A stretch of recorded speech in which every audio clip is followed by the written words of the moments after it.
Hello everybody, it's Christian here again with another video. Today I want to talk about a very important topic. This is the difference between illness and disease. And I kind of briefly touched upon this in my second Christian Marxism video, but because it's so important to understanding the historical Jesus and the movement that he created and how and why it applies to our revolutionary movements today, I think it merits its own video. So when you hear illness and disease, when you hear those words, you might kind of think of them as synonyms of each other. But in anthropology, there is an important distinction between them. Disease refers to a pathological ailment, such as a bacteria or a virus or an injury, whereas illness kind of refers to the psychosocial experience of that disease, or of any disease. So the symptoms of a disease, let's take HIV/AIDS for instance. The symptoms of the disease AIDS would be a compromised immune system, which leads to a variety of infections, which we refer to as full-blown AIDS. The symptoms of the illness would be the marginalization and stigmatization of people with that virus, with the disease. So the disease has physiological symptoms. The illness kind of has more social symptoms. It's the way, think of how even today, gay men or men who have ever been with other men are not allowed to donate blood. That's one example, and that comes from the stigmatization of HIV/AIDS as a quote-unquote gay disease that gay men would get. So there's an important difference there. And why this is important is because when we talk about Jesus, the Gospels are full of stories of Jesus healing people. He or his followers would come into town and they would heal the sick. Jesus commands his followers to heal the sick. He would perform exorcisms. And as Marxists, as scientists and historians, we are tasked with interpreting those types of stories. And there's a few ways to do it. You could say, well, they're all lies. You could say, well, Jesus had magic powers to heal, literally, like, cure diseases. Or you can look at that distinction between illness and disease. And you say, well, maybe that's the key to understanding Jesus' healings and why it was so important to his revolutionary movement. So what I posit is that Jesus did not have access to antibiotics or cancer treatments or anything of that sort. He could not cure disease. But what he and his followers could and did do was heal illness, which was in a lot of ways even more miraculous in that time and place where Jesus lived. At that time in Second Temple Judaism and throughout the classical world, throughout the Mediterranean region, throughout the Roman Empire, and especially in Israel, Palestine, where Jesus lived and where he was steeped in that kind of Mediterranean Jewish world, an ailment such as, it could be something as minor as pimples, it could be something as major as skin cancer, but those were explained away as the results of uncleanliness, impurity, of sin, in a sense.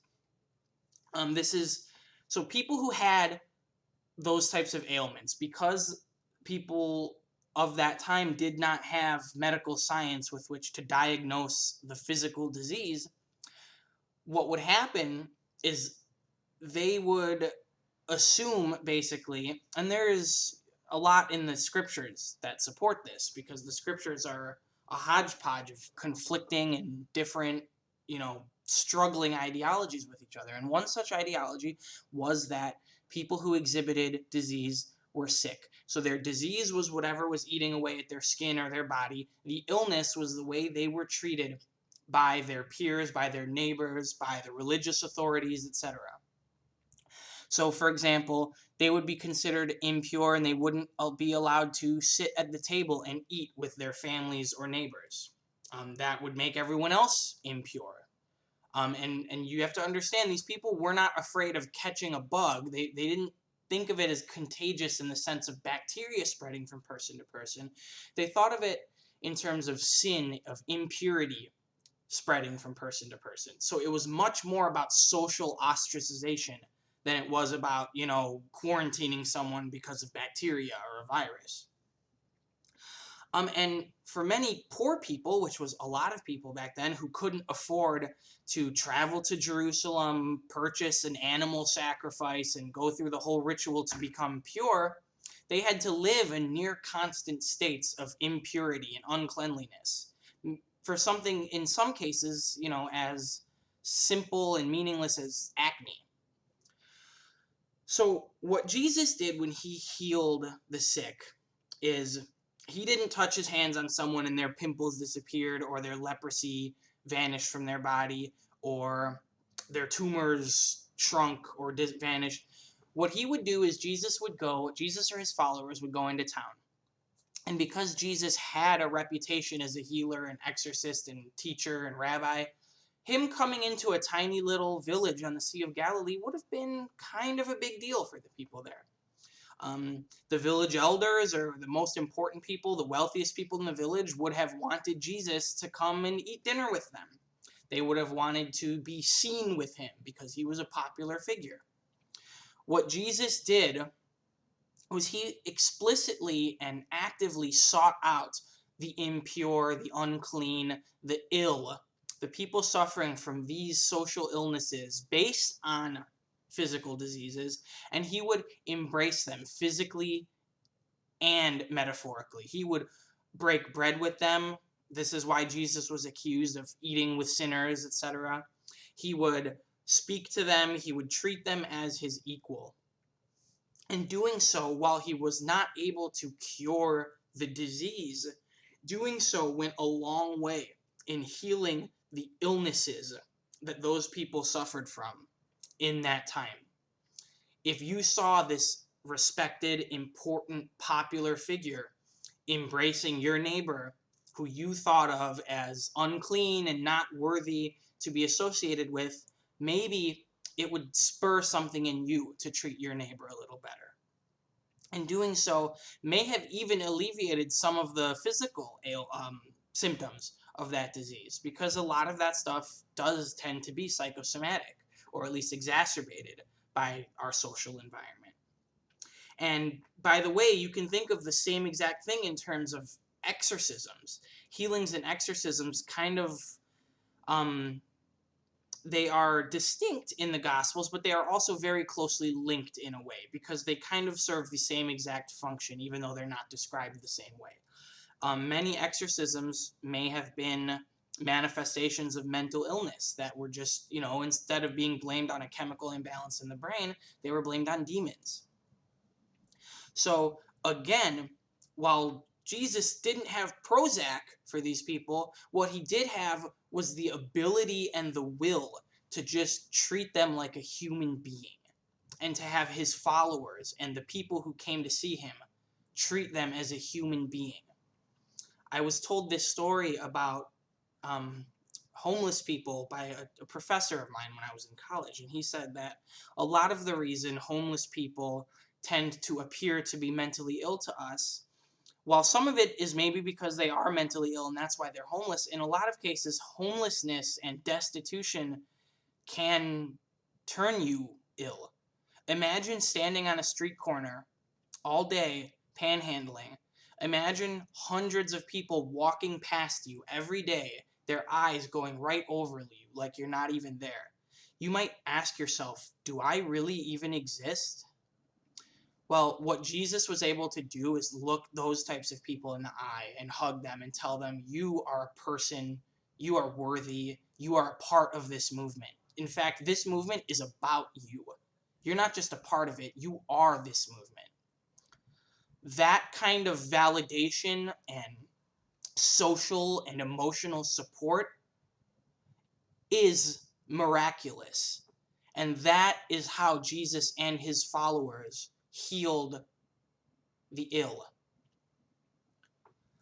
Now, what does that mean for us today? If you go out and ask the poor and destitute, the homeless in our society, who are the people that our communist movements should be about, if you go ask them, and I've done this, if you go out on the streets and ask them, what do you need out here? What do you want to see? What can people do to support you? They'll tell you pretty much the same thing. They need food, shelter, and access to mental health services or just health services. Healing the sick, like Jesus did, should be a cornerstone of our mass work. It could be something as simple as, like Jesus did, talking to the sick, asking them what they need, telling them that they're a part of this movement, and empowering them to do what they can to help advance the struggle. Or it could be more complicated. You could get your hands on some clean needles and some basic first aid material and distribute it if you can raise a little money to do that. You could print out maps of all the free clinics in your city and give them out to people who need them. You could find a couple of people with cars, find a free clinic and go out and say, hey, who needs a ride to the clinic today? I know there's a free clinic on the south side of Chicago, but they're only open for a few hours on Fridays. Maybe people can't get there at that time easily. So maybe you go and say, hey, do you need a ride this Friday? I got you. Be here at this time and bring whoever else you need and we'll get you there. There are a lot of things we can do.